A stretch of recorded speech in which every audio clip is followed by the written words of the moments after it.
alebo môjmu bratovi.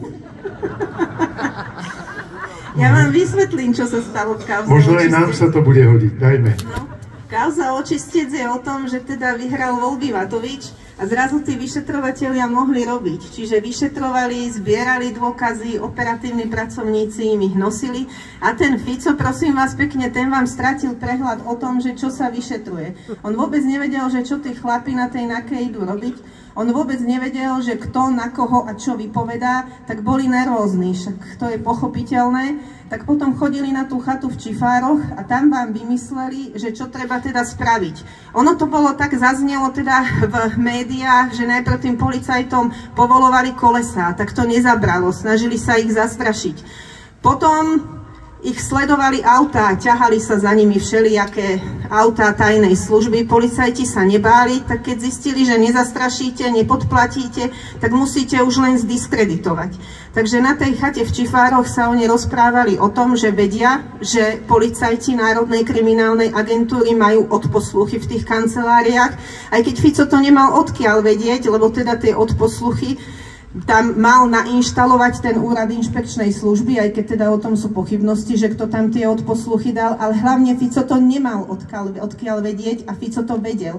A Fico povedal na tej chate ešte predtým, ako tých policajtov zobrali do basy, že by bolo dobre, keby urobili zákrok voči tomu Čurilovi a že by bolo dobre, keby urobili zákrok voči tomu Ďurkovi. Pavol Gašpar, syn Tibora Gašpara, rozmýšľal ešte predtým, ako týchto policajtov vôbec obvinili, že čo im napíše do basy na pohľadnicu na Vianoce. Čiže to bolo celé proste komplot zinscenované, aby oni to urobili tak, že títo policajti nejako učia kajúcnikov vypovedať, že to je celé vymyslené. Veď o tom bola aj tá správa SIS, keď Boris Kollár šéfoval tajnej službe. Čo sa potvrdilo zo správy SIS? Absolútne nič. A stále sa s ňou oháňajú v parlamente. A vôbec im to nemá kto vyvrátiť. Z manipulovania trestných stíhaní momentálne nie je nikto obvinený. Nie sú absolútne žiadne dôkazy. A nemá to kto tým ľuďom povedať.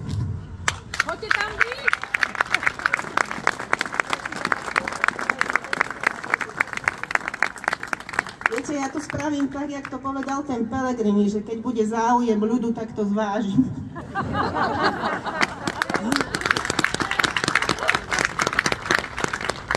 No, keď budete pokračovať v takom duchu, aj ako vám idú tie prejavy, tak ja myslím, že váš kanál bude rásť, to držíme palce.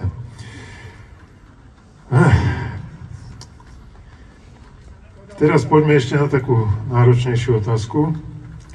Ale vidím, že z vás vyžaruje energia a optimizmus, tak možno to bude pre vás ľavou zadnou zvládnutelné.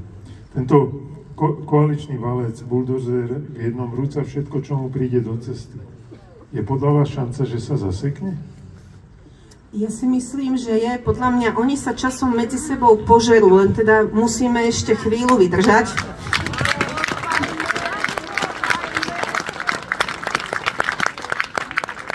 Toto nemôže existovať, akože počkajme na tú prezidentskú kampaň, ak tam budú útočiť na Pellegriniho, počkajme na ďalšie Dankové vystúpenia. Ja si vôbec nemyslím, že toto, čo je, bude trvať 4 roky. A keď vy budete chodiť na tieto námestia, tak myslím si, že to môžeme ešte urýchliť, ten ich koniec.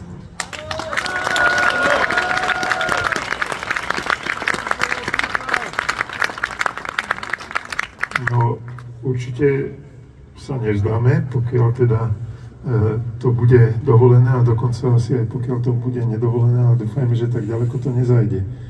Ja som teraz tak zvažujem, má niekto z vás chuť položiť pani Ďurkovej otázku? Je tu niekto, kto by sa chcel niečo spýtať? Lebo ja mám pripravené nejaké dve záverečné, ale aby sme to využili. Nikto? Tak? Dobre. My sa teda ako občania budeme snažiť.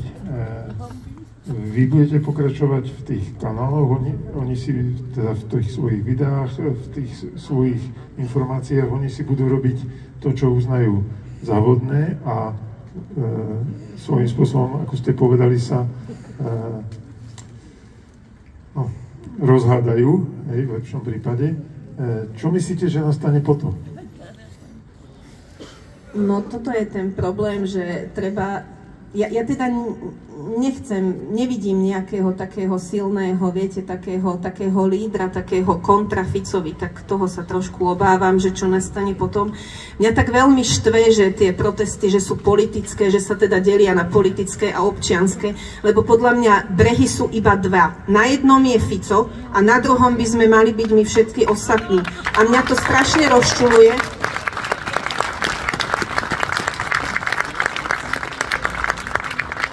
Strašne ma to rozčuluje, že teda si tie protesty si teda, nechcem povedať, že uzurpovali 3 strany, však je to fajn, asi to stojí aj veľa peňazí, ako umožnili nám sa zísť, ale myslím si, že tá masa a tá sila by bola oveľa väčšia, keby dovolili aj ostatným stranám, keby dovolili ešte aj iným aktivistom, keby dovolili umelcom na tých protestoch vystúpiť, že by to bolo ďaleko, ďaleko silnejšie, mohutnejšie a možno by sme dosiahli viac.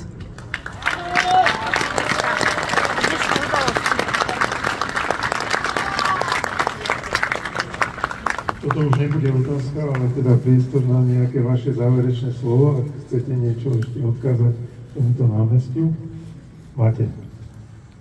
Odkázať, ja sa vám chcem len poďakovať, že teda to nechápete tak, lebo mnohým aj moji známi tak povedali, že akože kým sa to nedotýka tých ich príbuzných, viete, že kým u nich v obývačke je všetko OK a že sú tam všetci v poriadku, takže akože dobre, že však nesúhlasia teraz s tou politikou vládnej koalície, ale nechodia na tie námestia. Tak ja vám moc ďakujem teda, že ste dneska nezostali doma v teple v obývačke a že ste sem prišli, že rozumiete tomu, že je naspäť vláda, ktorá umožnila vraždu Jána Kuciaka a Martiny Kušnírovej a hrozí, že nebude objednávateľ nikdy potrestaný a že v tejto krajine je možné obviniť nevinných ľudí, strčiť ich do basy a držať ich úmyselne trestne stíhaných, lebo to niekomu vyhovuje. Tak za toto by som vám chcela poďakovať, že si dávate tú námahu, aby ste tomu rozumeli.